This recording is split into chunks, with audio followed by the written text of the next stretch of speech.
Indonesia bukan negara agama. Percayakah Anda bahwa di sekitar kita masih subur paham ekstrim yang menghendaki Indonesia menjadi negara Islam atau negara komunis? Yang satu distigmakan sebagai ekstrim kanan, sedangkan satunya kita kenal dengan sebutan ekstrim kiri. Istilah ini populer di rezim Orde Baru. Barang siapa yang diindikasikan sebagai ekstremis kanan ataupun ekstremis kiri, rezim dengan serta-merta bisa mencokok mereka dan menjebloskannya ke dalam penjara. Sebaliknya, Bung Karno sendiri tidak pernah menyebut mereka para ekstremis. Mungkin karena Bung Karno sendiri seorang yang revolusioner. Pemahaman dia tentang Marxis barangkali sama baiknya dengan pemahaman dia tentang Islam.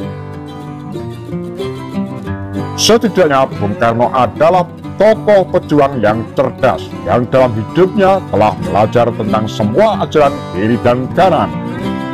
Sikap Bung Karno cukup tegas. Ia tidak mentolerir anak bangsa yang hendak mencoba-coba mendirikan negara Islam atau negara komunis di bumi pertiwi. Musso, Alimin, dan kawan-kawan ditumpas saat hendak memproklamasikan negara komunis Soviet tahun 1948 di Madiun. Kemudian pula Kartosoewirjo yang hendak mendirikan negara Islam Indonesia, NII. Itu pun diberangus.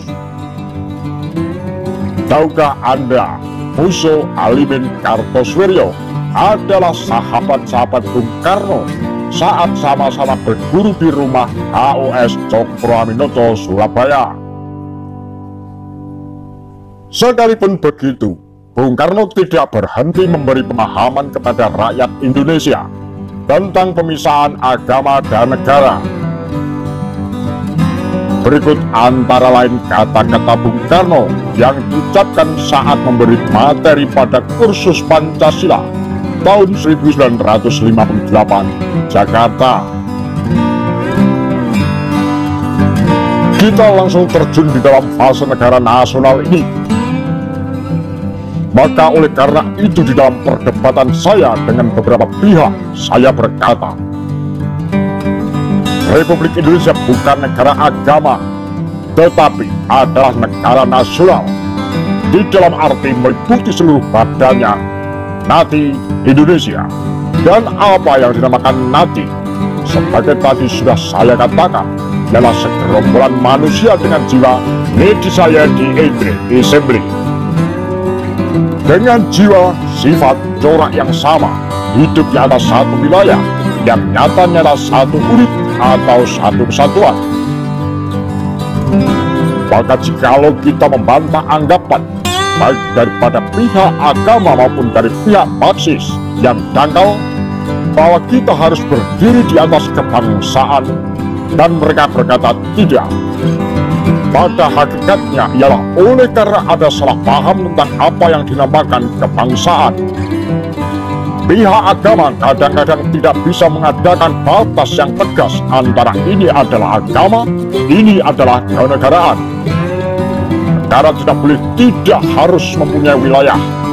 Agama tidak. Adakah negara tanpa wilayah? Tidak ada.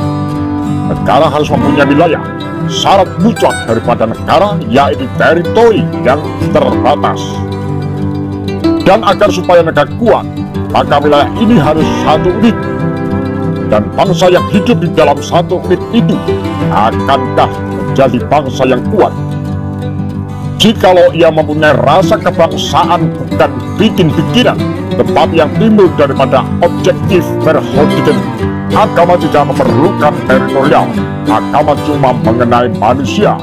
Tapi lihat, orang yang beragama pun, aku beragama, engkau beragama, orang Kristen di Roma beragama, orang Kristen di negeri Belanda beragama, orang Inggris yang hidup di London beragama. Pendeknya, orang-orang beragama yang dalam agamanya tidak mengenal teritorial.